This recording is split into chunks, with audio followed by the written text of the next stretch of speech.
All right, and it looks like we are live. Sorry for the few-minute wait there, everyone. My clip to my microphone popped off, and it's really annoying to reattach. You have to like screw it back into this tiny screw. And also, Android Studio is taking a hella long time to compile. That's one thing I do notice about the new updates is that, or the sort of the switch to Kotlin is that definitely seeing some longer build and compile times, but assuming that's just because it's having a little bit more of a challenge to compile Kotlin. Anyways, blah, blah, blah, let's get started here.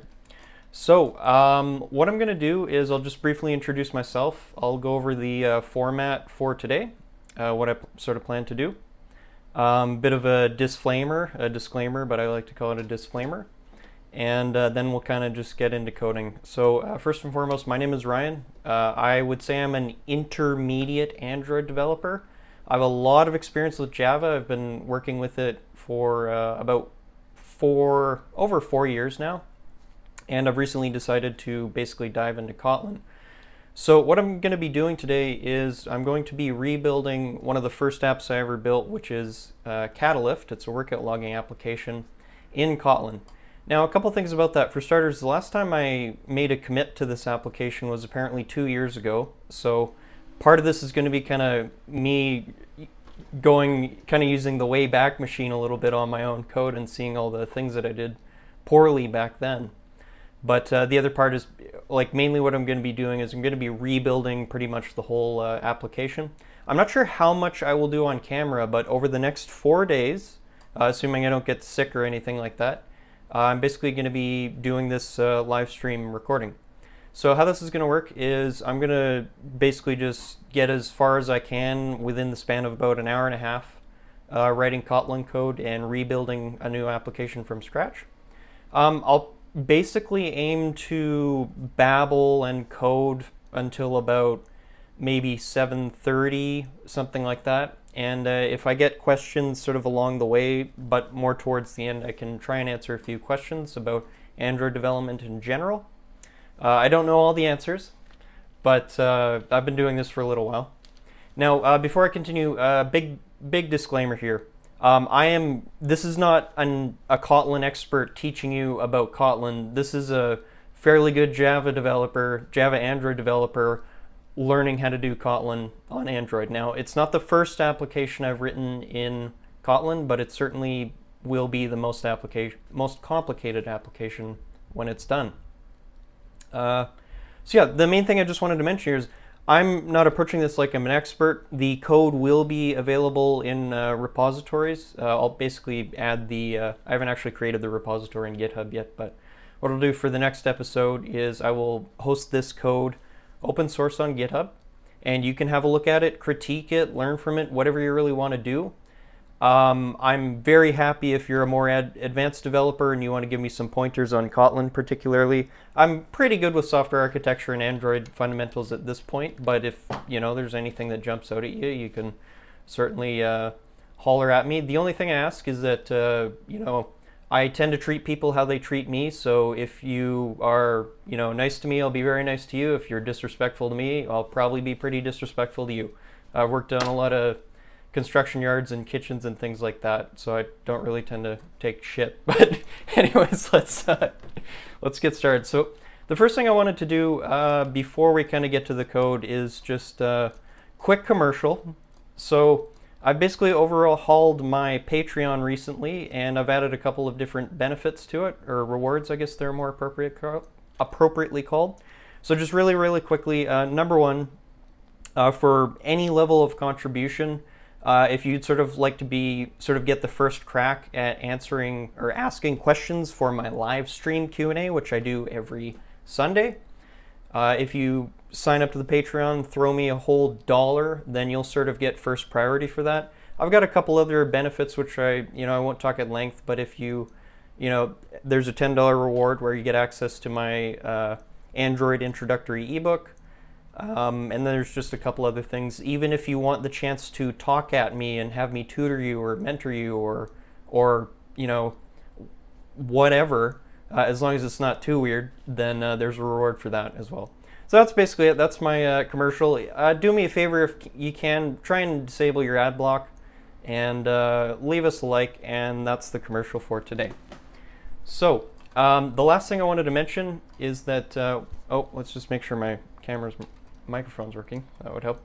The last thing I want to mention is that one thing I will do is, I'm not really qualified to do big lessons on Kotlin, but at the sort of start of each coding session, I'm just going to feature one small little thing that I noticed as a Java developer where I'm like, oh, okay, this is basically how you would do this in Kotlin. And so I'll basically kind of feature that, but don't expect huge, long lessons about Kotlin and stuff like that. As I say, feel free to give me feedback, and without further ado, I think I will shut the hell up and let's get coding. Let's see if my screen's gonna work. Oh, come on. I believe in you, OBS Studio. Is it still black? Sometimes it doesn't load my screen very well.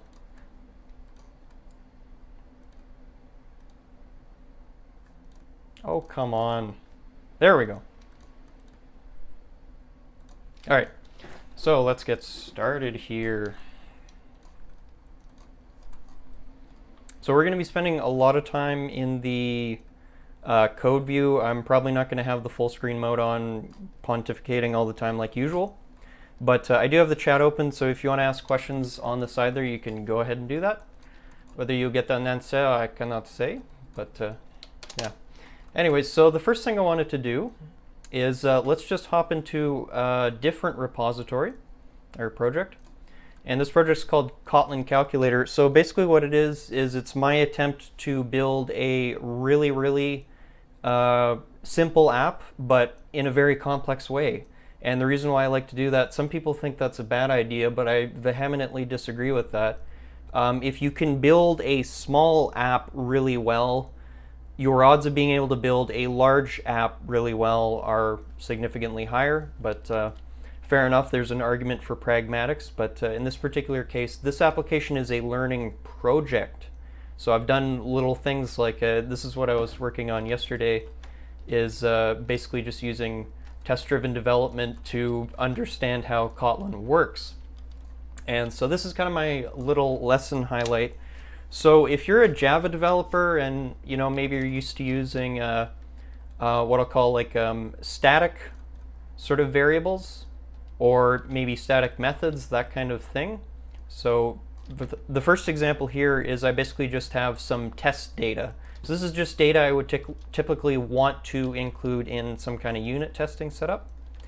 And like for example, if I open up calculator presenter test, so I've just got different expressions and answers that I feed into the calculator presenter in this particular case.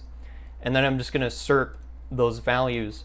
So anyways, the main takeaway here is, how do we achieve sort of like static variables, things that don't change? How do we use sort of static methods and in Kotlin? And as you can tell, this is definitely going to be explained by a Java developer. So anyways, let's get started here. The other thing the other little code example I wanted to pull up was in the fragment, I believe, which will be view. And yep, there we are. So yeah, just really quickly, I won't draw this out. If you would like to have, say, static variables for, I'm just gonna write, for Java developers, this is how you achieve, oops, didn't mean to capitalize that, didn't mean to yell. This is how you achieve static variables. Now they're kind of called variables, but not really in Kotlin. I'm horrible with the jargon, but yeah, this is basically how you achieve it. So for example, if you want to use like just static variables, and what you can do is you can create one of these sort of companion object type things here. Here we just have like a straight up object to represent the data. Companion object is a little bit different. And how that really works is, so down in the code where you want to access the variable, we basically just come down here and we say complex expression.expression, for example. So we're just basically typing the object name followed by the variable that we want to use. And I see this test isn't actually completed, so let's go to the completed one. And yeah, and the reason, besides just demonstrating static data, The reason why I do this is whenever you're running tests, I would generally advise that you avoid typing a whole bunch of hard-coded strings. And the reason for that is really just, if you imagine if I did hard-coded strings for all these different little tests and mocks and all those different kinds of things, return statements, etc., there's a very high chance that you'll mistype something. So that's why we like to use sort of these variables in the test data. And another example, so this is an example of having, like in Java, you might see something like maybe private static final string expression equals whatever, 2 plus 2. So that'd be the kind of thing that you'd probably be writing in Java. And then the last thing we'll talk about here is, let's hop over to the presenter, which has disappeared again, looks like. Or no, not the presenter, the fragment. And so this is a companion object. Now, if I recall correctly, and I could totally be wrong on this, this companion object here, if I'm not mistaken, when you have a class in Kotlin, you can only have one companion object. Maybe I'm screwing that up. But basically, this is sort of how you would achieve something like a get instance method. So if I can remember this off the top of my head, in Java, that would be something like public static, wouldn't be void, it would be calculator fragment. So public static calculator fragment get instance, and it would be something, you know, return new calculator fragment, whatever.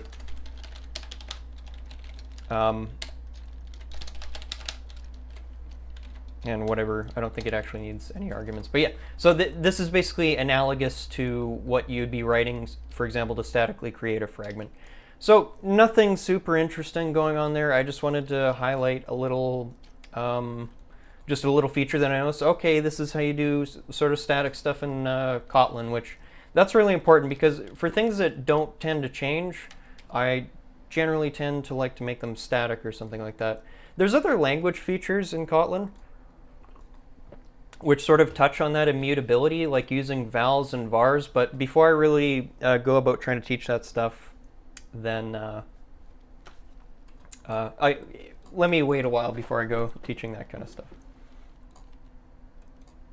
And I do have a question. Yeah, absolutely. The recording will be available on the channel afterwards, as soon as it processes, it'll be available. And I will try and do timestamps and stuff like that, but I only have so much time in the day. And yeah, so that's basically it for the little random Kotlin lesson. And what I'll say now is I'm just going to basically get to work coding. Like I say, I do have the comments open to the side, so if you have questions about what I'm doing, then you can certainly ask me there. And yeah, that's basically it. So one last thing before I continue, I just wanted to share a resource that I'll be using. So I just want to give a shout out to Fragmented Podcast and Jake Wharton. I was listening to their podcast earlier, actually this morning, but also last night. And Jake Wharton, who, if you're an Android developer, you've probably heard the name before. Jake Wharton has done a good job and created sort of like an Android Kotlin style guide. And so essentially what this is it's basically suggestions for writing Kotlin. So not only style, but like what I hope to learn from this is not only just the style of writing Kotlin, but also just a lot of shortcuts to sort of condense things. So I'm not necessarily going to have this open and referencing it and going over it with you, but I am going to have it open off to the side, and I'm going to be using that hopefully to kind of reference what I'm doing. And I just wanted to give a shout out because this looks like a really awesome resource. And there's a link down in the description box below if you would like to check that out. So the application we're going to be building is Catalyft. And what I thought would be kind of funny is, so I've created a totally new project for the version I'll be building in Kotlin. And we're going to do a couple different things. It's going to be a multi-module project. It's going to be full Kotlin, lots of neat stuff. But I thought it would be kind of funny to go through the old version and pick out a couple things that I did particularly poorly And I think after that, I'll start building the basic project structure. I don't know if we'll do a huge amount of like intense coding, but let's just kind of dive in here. I'll try and keep the chat open.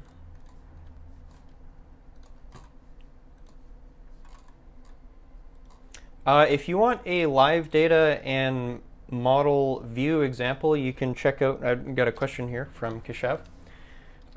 Go ahead and check out my room database. I believe it's called Let's Build a Room Database tutorial. I use live data and ViewModel and room basically in a small application which I build live on camera, which is something I tend to do. And it is in Java, so yeah, if you want that, then you can go hop on my channel and find it. Okay, so let's look at, this is the old project. So this was written, let me just pull this up for you real quick here. Let's rearrange this. All right, bracket co, which is my thing. This code hasn't actually been public. It isn't actually a public repository, but I just wanted to show you the proof is kind of in the pudding here. So this is the old version of the app, and as you can see here, this was the last commit 2 years ago, so this could be pretty funny. This was before I had a really solid understanding of clean architecture and sort of model view presenter type stuff. And if I look at the, let's just move this over to the other side, that's a little better. Move to right, and I don't know if I can increase the font size anymore. Let's see. I know there's a way. I'm just not sure if I want to bother. Let's see if I can figure it out. Colors and fonts. Font. I feel like there's another one too. Okay, I'm not sure if that's going to... There is some way to increase the size. I figured it out earlier, but hopefully that's somewhat visible. At the very least, I'll read it out for you. So this was before I had any kind of conception of model view presenter or clean architecture or anything like that. So if I hop back over to Kotlin Calculator, which is a more accurate representation of how I build applications right now, as you can see, we've got a data package, dependency injection, domain, that's going to be like use cases, presenter, util just for random shit. Pardon my language, sorry, I swear a lot. The view, so that's going to include, of course, the fragment, and view model. Now, this is not view model architecture. I am not a big fan of that name. View model, to me, yeah, if you want to check out the repository is down below. You can see my explanation of this thing here. But basically, this is this view model object. What I use sort of a view model for is basically an object which is capable of representing different states of the user interface. Not really how it's used in architecture components. I'm not saying I'm right. I'm just saying I don't really like the model view model pattern for the main reason of the name view model, because I find it kind of dumb and confusing. But I won't rant about that too much today. Anyways, I gave you a quick glimpse of how I build apps normally. Now, because this is a calculator app, it's just a single activity in a single view. Normally, I would also do package by feature. So for each feature of the application, I might have like list feature, detail feature, stuff like that. But in this case, we just have one view. So I've kind of included everything in sort of a more or less one layer or one level of architecture or package, whatever. Sorry, it's early in the morning for me. Anyways, so let's hop back over to the old code. And so we've got this thing called adapters. This will be probably, what are these? Yep, these are all recycler view adapters. And they're very poorly built. Like we pass in this inflator. And I remember, if I recall correctly, when I was creating these adapters, I think I was creating like multiple different instances of the adapters because I didn't really understand how to like reset recycler views or anything like that. But yeah, so we've got some random package with a bunch of recycler view adapters. Not a huge amount of hint as to where they go other than their names. I'm just going to kind of pick my old code apart a little bit here. Let's see here. So Yeah, we've got database async tasks. That's a good old. This is how I used to run operations on databases. I would basically just pass an instance of the database into an async task, do whatever I needed to do in this. Oh, someone's leaning on the horn outside. Sorry about that. I live in kind of a shitty neighborhood, so there's always people yelling and cars honking. Anyways, yeah, so we've got this enormous, ugly spaghetti code. Like, we're getting raw strings and reading it in buffered readers and writing that to the database and all kinds of crap like that. Also, this would have been using what kind of database? SQL, definitely. Ooh, an abstract class. I don't think I understood what an abstract class was back then, but that's fine. And this is like the database. So this is kind of how you used to do databases in Android, depending on, you could use like a content provider, but what you had to do is you basically had to create like this database helper. You created like a database file, and then you had, if I remember correctly, a helper as a nested class. Yeah, exercise. So an SQLiteOpenHelper is how you would kind of do that, and this would help you build the database. Now, the thing about doing this stuff is you had to be like really, really careful to close the database cursors and the connections and all this kind of stuff. Otherwise, you'd get like memory leaks and all kinds of crap. Longer story shorter, building SQL databases back in 2014 or whatever, whenever I wrote this, was a little bit more difficult. It was tedious. Like, you had to write all this crap, and Room is a much better improvement. All right, so let's see here. Let's get started. I'm not actually sure Mr. Cyrillic name. Unfortunately, I can't really read Cyrillic, but what you mean by presentation mode. I'm assuming you're talking about some mode in Android Studio? Oh, enter presentation mode. I might learn something today. Okay, so I don't really know what that did. Oh, there we go. Okay, we're all full screen. I don't have my package viewer on the side though, but this is cool. Thank you. Thank you for the tip. See, learned something. I'm just, where's my package explorer? There it is. Okay, I could get used to this. You learn something new every day. Okay, we're gonna go with presentation mode here. Perfect, thank you. Thank you. I'm not actually sure if you're Russian, but spasibo. Okay, so this project's not syncing properly. That's totally fine because it's ancient. So anyways, I just wanted to highlight a couple things that I did poorly and that we're not going to be doing. We're not going to be using SQLiteOpenHelper in the new application. So that's one of the main to-do list items. Is I haven't quite decided if I'm going to use Room or Realm, but there's a, I don't know, we're 50-50 at this point, but I'm going to make that decision quickly. But so anyways, I won't spend too much time looking at the old project. The only other thing I wanted to really talk about here is back then I didn't understand really model view presenter to any degree. So basically what that meant is I had all these activities.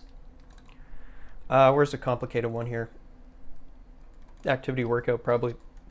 I had these giant activities, and this is something I don't do at all anymore. For the most part, when I use activities at this stage, unless I'm dealing with like unless there's a really, really good reason to not use a fragment for the view, which I haven't really come across yet. Maybe there's a pragmatism argument. If you have a really, really simple screen, you might not want to bother with the fragment, but anyways, rambling. But what I would say is don't, like, so what I would do is I would have all of this giant code in activities. I don't actually suggest that. What I suggest now, if I hop back to the Kotlin calculator project, what I do now basically is if I open up my main activity, it's basically just a container for the fragment, which happens to be the view. Now, I could use a compound view, some library for the view. There's different sort of options for that, but I quite like fragments because when you sort of use them in tandem with set.retainInstance, so if I open up the fragment itself, I don't think I've actually added the code in. Where's onCreate? but we can go oh, this is a little different.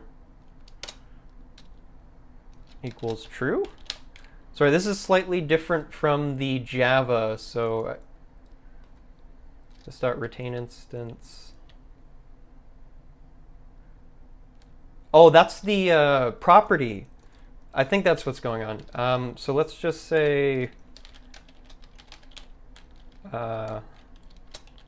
this dot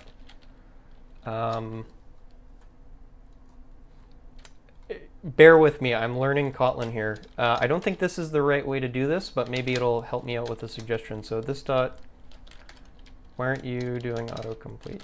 Let's just say this dot.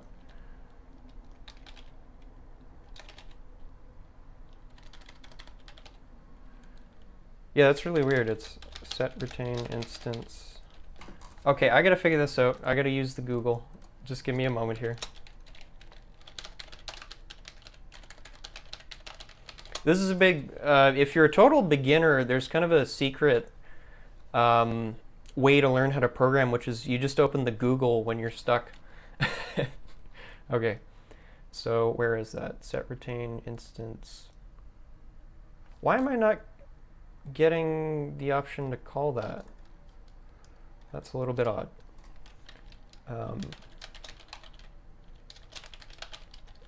Because that's totally showing up in the other thing. I don't really understand. Does it have to do with the version of the fragment?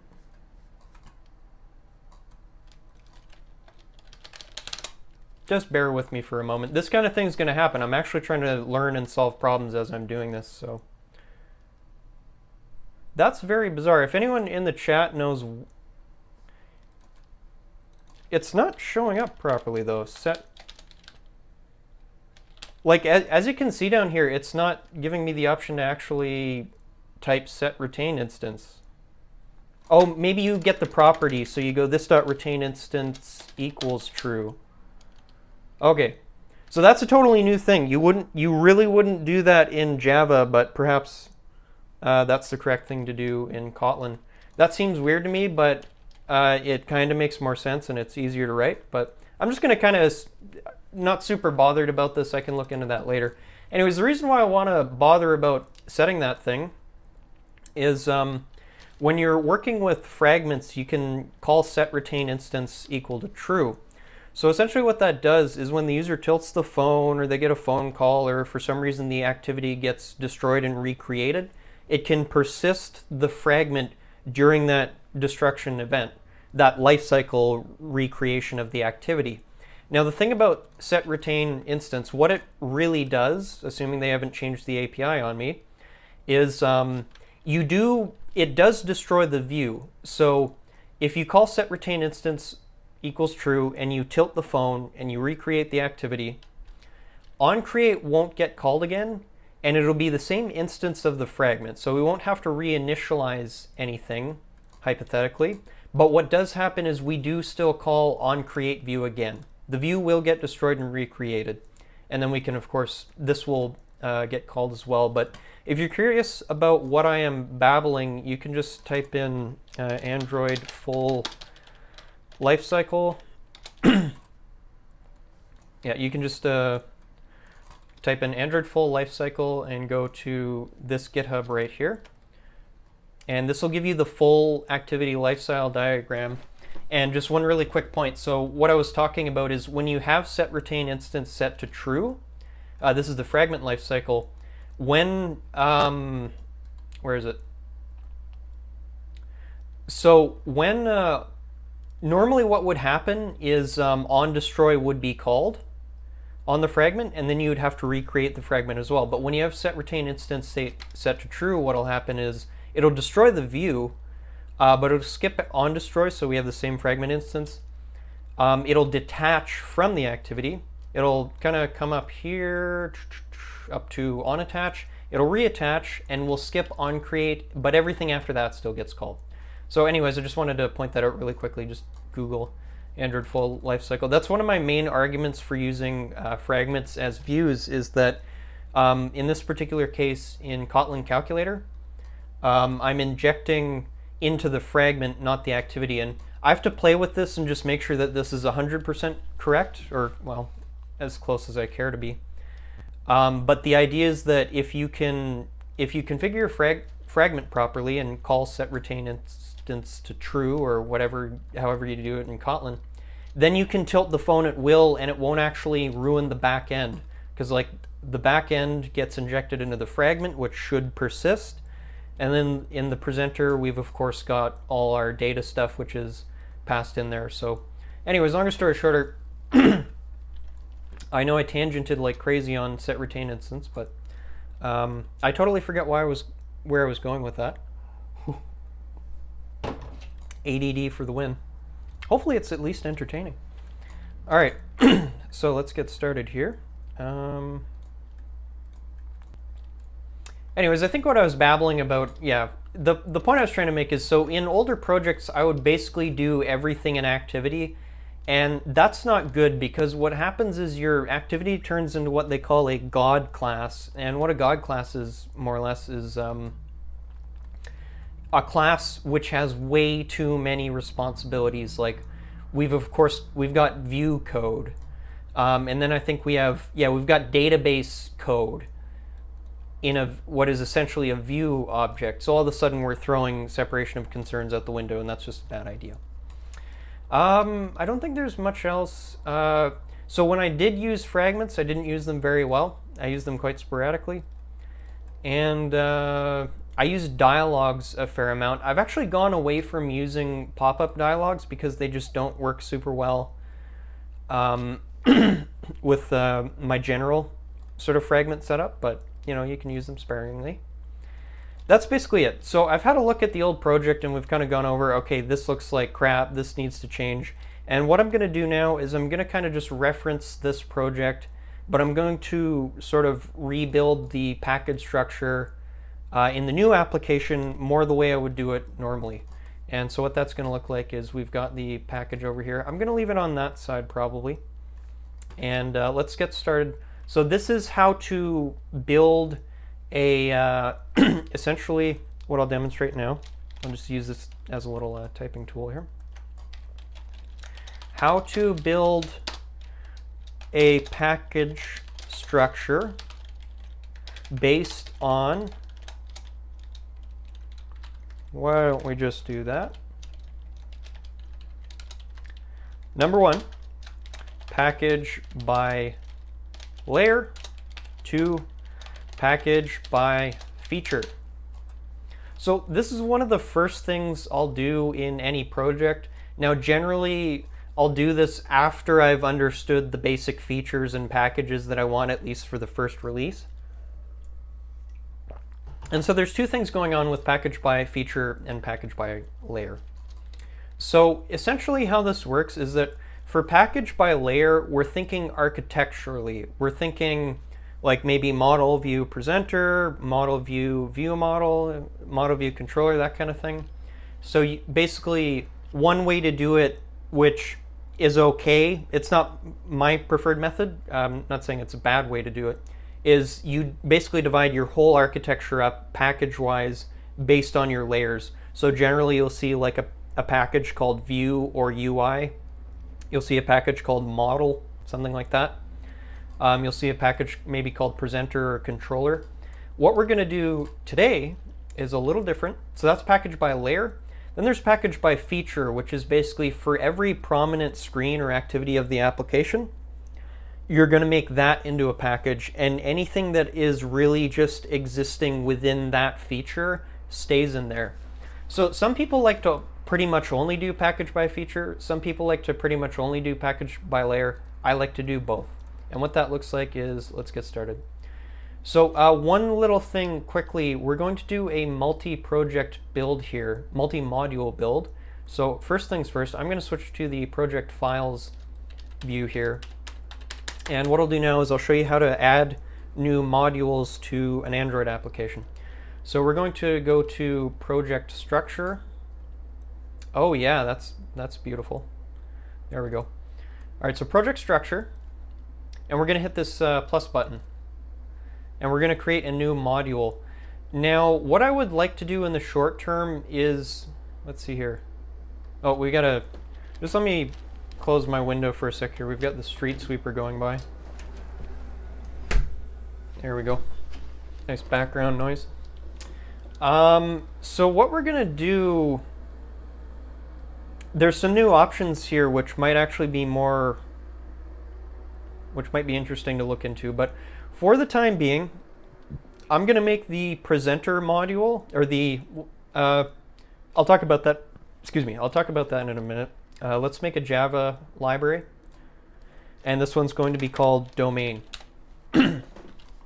And Java class name, I guess it creates a class in it.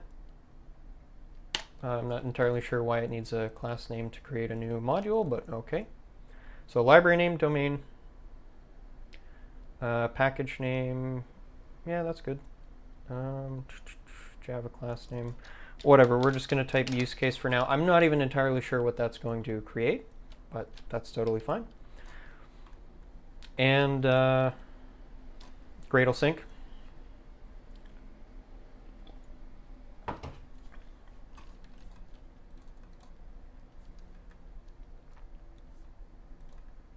Okay, cool. And the next thing we're going to do, we're going to add another one. So I'm actually going to call this, we're going to make an Android library because we're going to be, this module is called data. So you might call this model if you prefer. I prefer data in this particular case to describe a module concerned with structured data access and storage. Some people would call that model. And module name, yeah, application library. I'm not sure if I want, again, I don't know if I actually want library name there, but whatever. We're going to mess around with this stuff later on.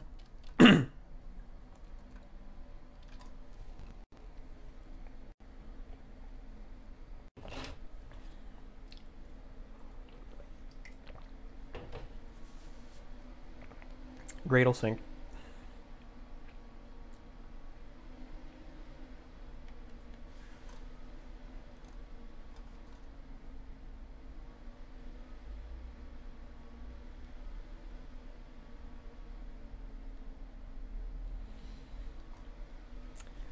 Sup, game over.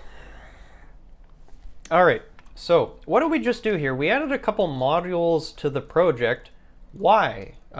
Maybe if you're a beginner, you've never really seen this before, and you're kind of asking the question, am I building multiple applications?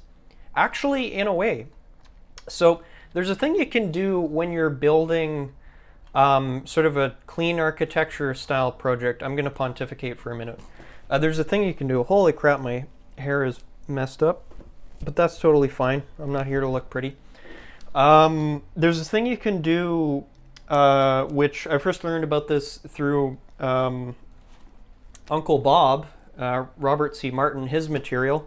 I recently picked up a copy of his book. Actually, it was a gift to me, so I'm very grateful for that. But one of the things he talked about is, so let's say you're working on an application, and in any application you're working on, generally speaking, there's going to be three main, I'll say modules, but we could even think layers. There's going to be three main kind of divisions of responsibility, for lack of a better word. You're going to have stuff that draws things on the screen and listens to user input. You're going to have this thing called domain, which I want you to think of as like this high-level descriptions and lower-level logic of what your application does. So you should be able to look in the domain, for example, and be like, get note, for example. Then you're like, oh, okay, this is probably a note-taking app. And then there's like I call it the data module or data package. Again, some people would call this model. I would call this the data sort of module or layer. And so basically what you want to sort of strive for is if I make a change in the view, so we're thinking activity or fragment or something like that, I should not have to change my data layer.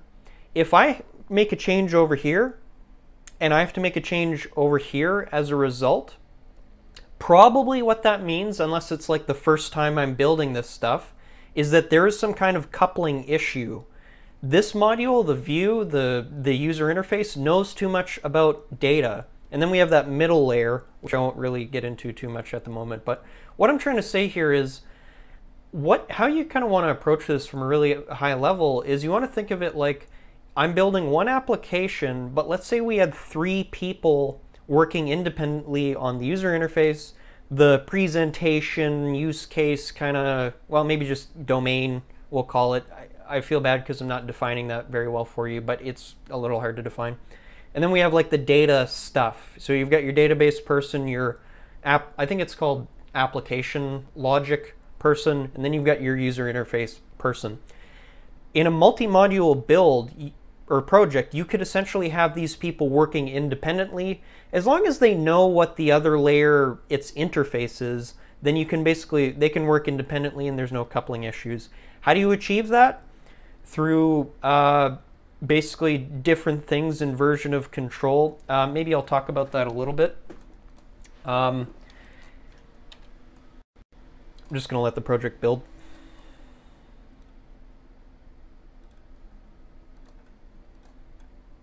Hey, bonjour, monsieur. Ça va? Yeah, so anyways, what I'll just point out here is if I go really quickly back to Kotlin calculator, I don't actually have a multi-project build here. This app actually started out being a multi-module build. But then I realized, well, you know, it's a single activity application. The view consists of like a fragment and an interface. The presenter consists of a presenter. There's one single data source. So I don't actually, for this calculator app, it was one thing where it was like, you know, I could make this a three module project, but that would kind of be it. There's certain things I did in this project which were excessively architected and built probably a little bit too well. But in this particular case, I thought, well, it's such a small application. Let's just not go too crazy and confuse people. However, I still have the same package sort of in place, the same packages in place of the modules. So I've got a data package or layer, and I've got a domain package or layer, and the rest of the stuff more or less is view stuff. All right, so let's get back into Catalyft and let's start building the package structure here. Let me just make sure, yeah, this is the new one. Okay.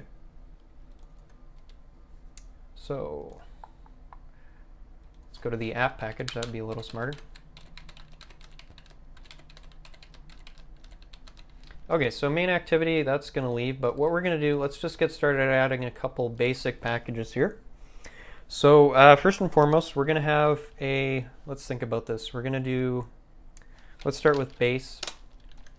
So base is where I'll generally put very high level interfaces or abstract classes. We won't implement a whole bunch of stuff today, but I'll just sort of lay out the foundation. Package, so we've got base. I'm trying to think of how I'm going to lay this out. Yeah, we'll do package by feature. Of course, we need the dependency injection package. That's a really interesting debate as I build this thing that's going on. Like, just if I may pontificate for a moment. So we're in a place where a lot of people have tried Dagger 2, if you've ever heard of it. It's a dependency injection fragment. We're in a place where a lot of people love it, a lot of people hate it. I understand both sides of that argument. It's tricky to learn at first unless someone does a really good job of explaining it to you. And it's very tricky to configure because the thing I found with Dagger 2 is like to get it working in a small project and to like just inject into maybe one class, it's not that difficult to learn how to do that. But to get it to the point where you're injecting into multiple layers of one feature, for example, that kind of thing, that's where Dagger does get quite complicated. Now, I'm happy to say that I'm at the point where I'm fairly comfortable with it, but there's a couple new options. There's a couple new kids on the block. So there's two things in particular I was looking into. This is just maybe a helpful digression. And the two options I saw for sort of new options, we have, what was it? One of them was Kodein. I'm not even sure if I think I'm spelling that correctly. Kodein, which is a Kotlin DI framework. And then there was Koin, I believe, which is also a Kotlin DI framework. So, and you can go ahead and check those out.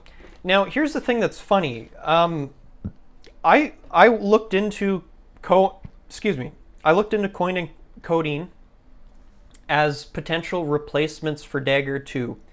Because the thing about Dagger 2, no matter how comfortable I get at using, I find it still quite difficult to explain to beginners. It's very difficult for me to pull up a Dagger 2 implementation and be like, oh yeah, this thing's that, and yeah, this is your component, it does this one thing, this is your module, it's super easy to figure out. It's generally not like that. There's a lot of stuff in there that's sort of abstract to think about. Anyways, longer story short, I went ahead and looked into Kodein and Koin, and I'm not settled. And the reason why is that I saw a couple responses to the effect of, okay, we've got these new replacements to Dagger popping up. I think Toothpick is another one that's a little older. But what do you actually get out of Dagger 2? Is it just needlessly complicated, or is there a reason why it's kind of difficult and complicated? Was the main thing I was wondering. Is there maybe stuff under the hood that might actually make Dagger 2 a better solution? And the reason I thought about that was I remembered, well, let's consider the people that worked on Dagger 2. Like, some of the best Android developers, in my opinion, like I believe Jesse Wilson and Jake Wharton, who I talked about earlier. And it's had lots of support from Google and Square. Anyways, longer story shorter, I have not settled this debate myself. But there's also Dagger 2, which is sort of like the de facto Java/Android, yeah, I guess I can say Java/Android DI framework. And I don't know if there's, other than mon ami Dagger, I'm not sure if there's any solid developers here, but I would love to hear, what is your opinion?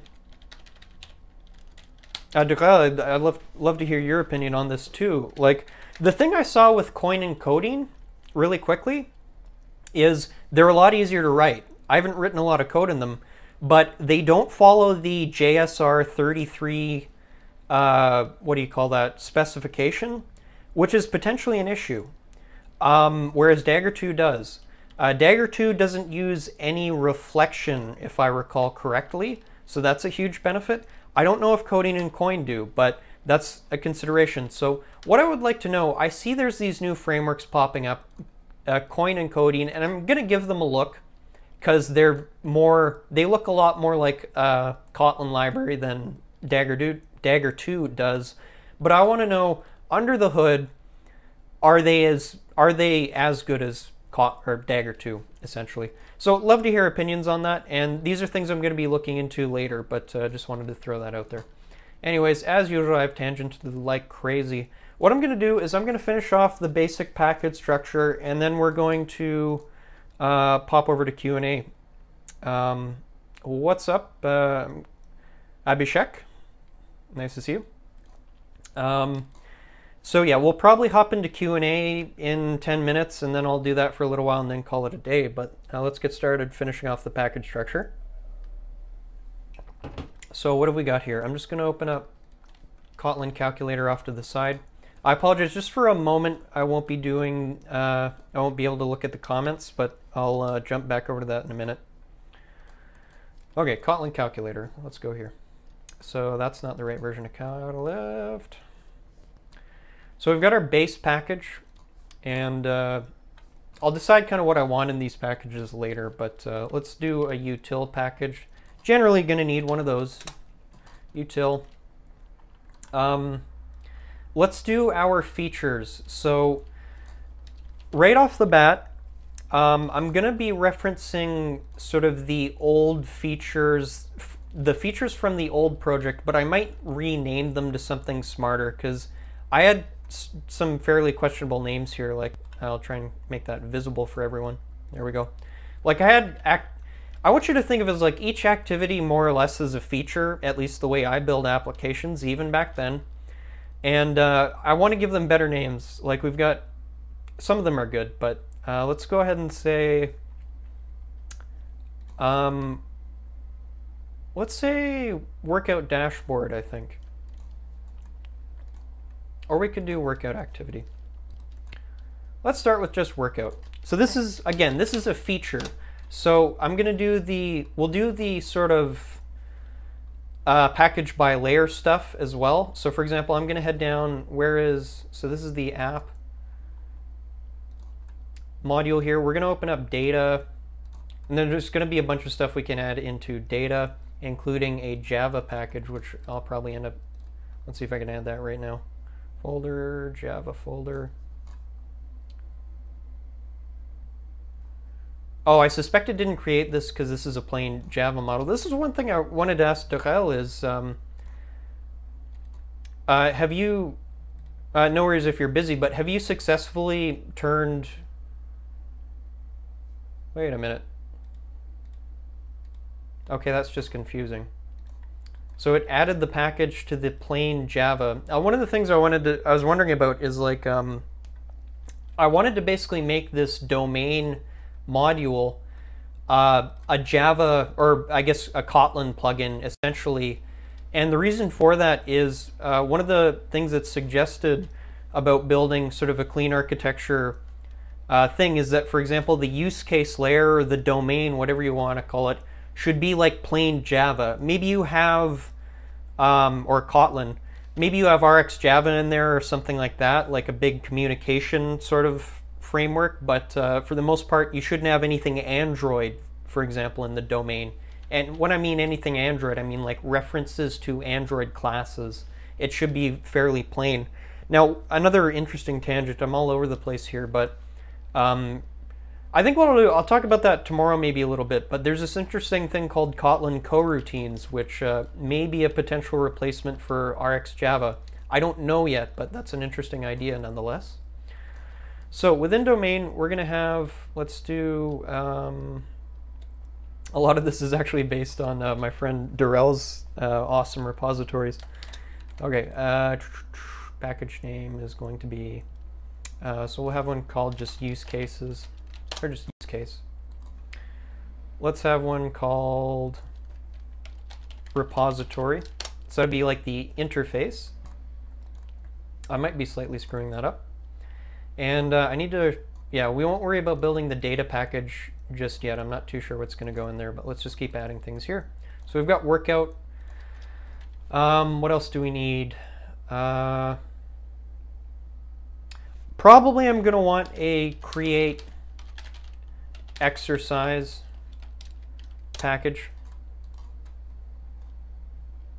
I want the workout log to be very manipulatable by the user. Oops. I should see if there's a shortcut to create a new package. Okay, new package. So I did create exercise. Let's do, so workout will be like the main dashboard where you can start a workout. We can do workout history. That's a decent one. So that's going to be where you can look at old workouts. What other options do we have? Let's have a look at the old project again. Load template. So one of the things I did in the previous application is I had workout templates, and I'm not 100% sure, but probably I will do that in this application as well. So that's going to be, let's just call it templates.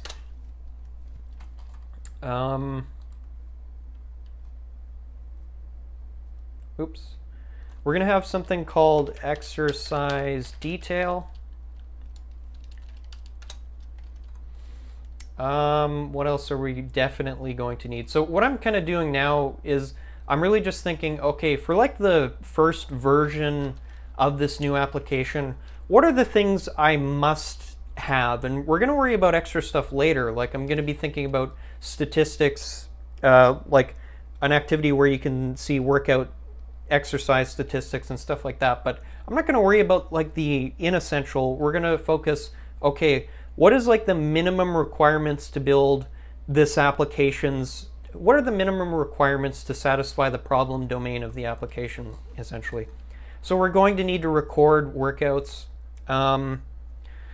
What could I do? Workout history, workout templates.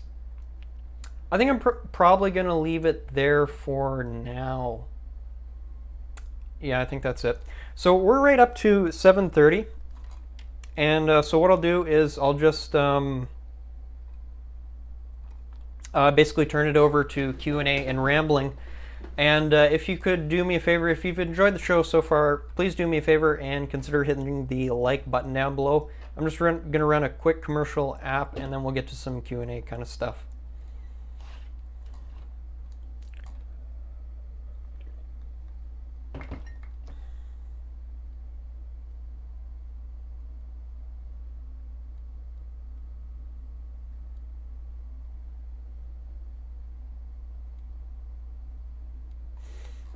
All right.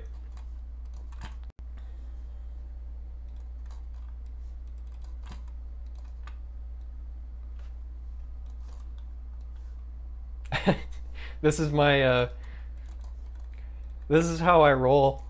Oh, I want you to, this is kind of a funny thing. So this is how Orion operates. So a couple days ago, I'm like, damn, like I like that I'm writing a lot of Kotlin code, but I would like to record some of this so that I can share it with other people and up my video count a little bit. And but this is how I roll. Like I've been babbling for over an hour. It's felt like 20 minutes to me. And this is the plan. This is my script. I wrote this in like 10 minutes last night. Like, okay, let's go through an introduction, disclaimer, advertise Patreon, teach a short lesson. So I talked about the companion objects and static objects in Kotlin. Write some code. Let's go to questions. Like, here's the thing, like, it's better to plan ahead. However, if you, as a quick tip for anyone sort of doing this kind of thing, if you put yourself in situations like this, as I do, you do tend to get better and better at live content. So that's, you know, when, you know, if I used to be like starting a big episode with just this level of planning ahead of time, I would probably be quite nervous. Whereas I've been like live coding for almost a year now. So thankfully I'm actually pretty comfortable with just kind of diving in head first. Anyways, I'm going to shut up now. Let's get to some Q&A. All right. So we've got a comment from Abhishek.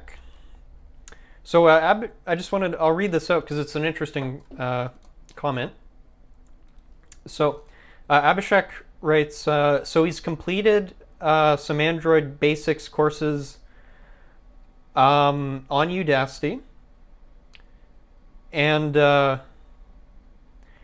from what I gather here, they were basically teaching him to make God classes. And I talked about that earlier, but essentially what a God class is, it's when you don't observe separation of concerns. So normally, just at a very high level, there's three things almost every app must do. And this is like my very watered down kindergarten level explanation of separation of concerns. Every app must draw stuff. I'll just say, let's rephrase that a little. Things almost every app must include is a better way. So, code to draw things on the screen and manage UI. So I'm thinking like listeners, set text kind of code. Logic, that's pretty much the middle. We're thinking presenters, controllers, that's kind of thing. We'll say logic. / communication. Then we need like data / network stuff. So this is essentially what, if we're talking model view controller, model view presenter, model view model, view model, presenter, controller, view controller, whatever the hell you want to call it. I really don't like anyways, whatever. Yeah, I was just kidding there. But generally speaking, with these 3-layer architectures, they're different ways of arranging it, but at the end of the day, really what we're dividing is we're saying, okay, I want a bunch of classes or objects or modules that do draw things on the screen. I want some that do logic and communication, some that do network stuff. God activity is do all that in one class. And how do you know you have a God activity? Let me just show you my old project. This is how I used to do things 2 years ago. Here we have an activity. Probably should be a view. Some people would use it as a controller. I've seen that before. That's fine as long as it basically only does one thing, more or less. But we've got view logic. We've got a database. There's a database in my view. It's huge. Look at all this crap. Like, this stuff isn't easy to test. It doesn't make sense. Transition to workout inactive scene. Okay, that makes sense. Because even back then, I gave things good names, at least. Yeah. It's just bloody hilarious. So anyways, that's essentially what a God activity is. So Abhishek was kind of reflecting that I hope these courses were not teaching you to do that. This is one thing I get kind of salty about, is when I hear, you know, people paying good money for courses and then the courses don't include a basic idea of separation of concerns. Like, this is pretty basic software architecture stuff, and I don't, like, it's not the fault of someone learning. It's not the fault of the student if the course doesn't talk about even just a basic idea of MVP. But sorry, that just kind of upsets me. Because, like, you know, I get busy. I build these applications live. I explain Model View Presenter. I do all that kind of stuff. Not that amazing, but I do that for free. And then, anyways, sorry. Got my hackles up. Anyways. So Abhishek asks, moments later, or lower down rather, Abhishek is asking, he's confused about getting started with Model View Presenter, dependency injection, that kind of stuff. There's two main resources from me I would suggest. So number one, if you go to my Let's Build a Recycler View 2017 application, you're going to see in that project, I basically build almost a version of Model View Presenter / Model View Controller. I kind of get away from the names in that tutorial, but it's sort of a beginner tutorial to kind of get you introduced to the idea of separation of concerns and a little unit testing and that kind of stuff. So what I would suggest to you, Abhishek, that might be a good resource for you. Go check my channel. I've got lots of big projects. Another one I did was let's build a room database application. And in that one, I demonstrate model view ViewModel architecture. I wouldn't really suggest you start with MVVM. You can move to that later. It's bloody confusing because a lot of people explain it really poorly. And a lot of people do it differently, which is annoying. Whereas I find Model View Presenter is a great start because it's very unambiguous. It is Model View Presenter. You know, we don't have that stupid ViewModel name in there to confuse the hell out of everyone. So anyways, so that's kind of what I would suggest. I do have an ebook where I get into that kind of stuff, linked down in the description box below, but you know, whatever. Those are kind of the main resources. Also, I do a weekly Q&A, so if you have a particular question, if you want me to like break down Model View Presenter for you, I can absolutely do that another time. Check out the Q&A for that every Sunday. What else have we got? I got some feedback from Dagger, which is awesome. So, yeah. This was one of the main points. So, earlier I was rambling about Dagger, Kotlin, and Kodein. Dagger, Kodein, and Koin, rather, which are dependency injection frameworks. And so one of the things, in doing a little bit of research into these things, what I saw pretty quickly is that while there certainly may be some benefits, where's the little thing I had here? This is kind of what I was talking about earlier. While there may be some benefits to some stylistic benefits to Kodein and Koin, which are sort of newer Kotlin dependency injection frameworks, I kind of asked the question like, okay, but what are we losing in not using Dagger? Because yeah, Dagger, it's bloody complicated, but it's made by really great API developers. So is there stuff potentially under the hood that might actually still make Dagger a better solution? And one of the issues, we're not certain on this, but part of the issue is that Dagger 2 doesn't use any reflection, which that was a big, if you're wondering why they went from Dagger 1 to Dagger 2, a big part of that, I believe, was not having to use reflection. Yeah, and so it's basically what Dagger 2 does is you configure everything, you'll write out all your dependency injection crap, and then it generates all that stuff for you. So if I were to hop into Kotlin Calculator, for example, oh, it's over on this side here. So if I look at my dependency injection kind of framework here, we have like the stuff that I wrote. So we've got like a modules, we've got components kind of stuff, the usual Dagger 2 thing.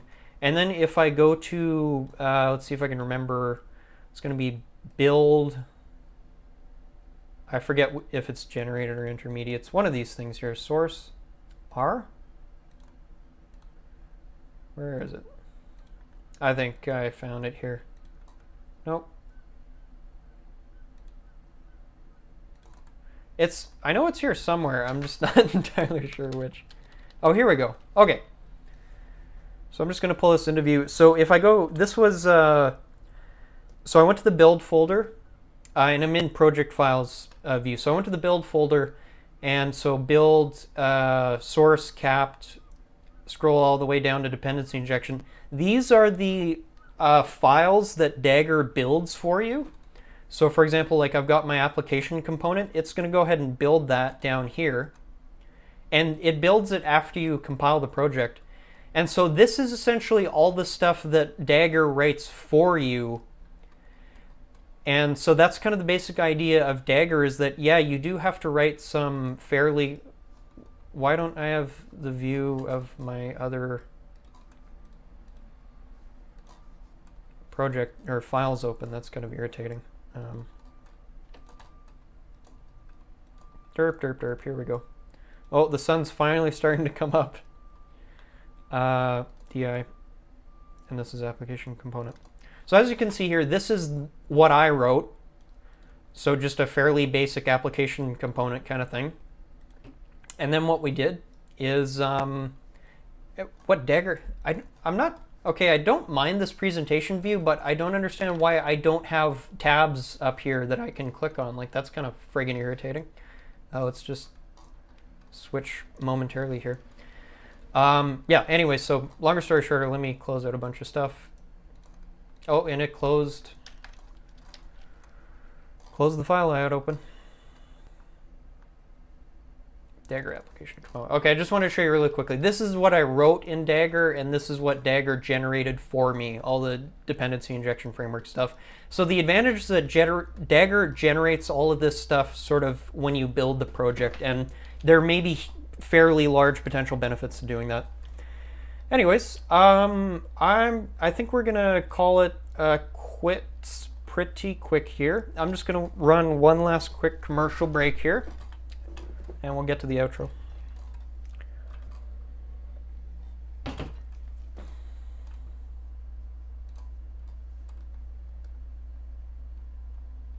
Yeah, no worries, Abhishek. Feel free to stop by tomorrow.